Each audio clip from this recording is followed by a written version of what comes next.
Hello guys, today ay maglilitson tayo ng native na manok. Lagyan natin ng tanglad, bawang sibuyas, tsaka kalamansi. Ang pampalasa nito ay mixture ng suka, tuyo, kalamansi. Mayroon din siyang garlic powder, turmeric powder para malasa ang ating litsong manok. Meron ding mantika sa mixture para hindi masunog ang ating ililitsong manok. So ayan, nalagay na natin ang bawang sibuyas, kalamansi, asin sa loob ng manok. Next ay lagyan natin ng tanglad.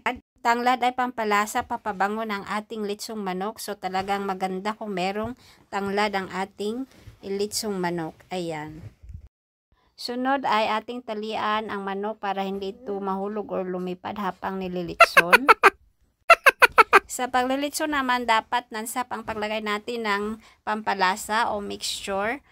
Ayan, bahala na masunog ang iyong kamay, basta yung manok wag lang masunog. Ayan, so lagyan lang lagi ng mixture ito para maganda ang pagkaluto. Syempre yung litsong manok ay malasa na siya dahil ito ay native chicken. So ayan na guys, malapit nang maluto ang ating litsong manok.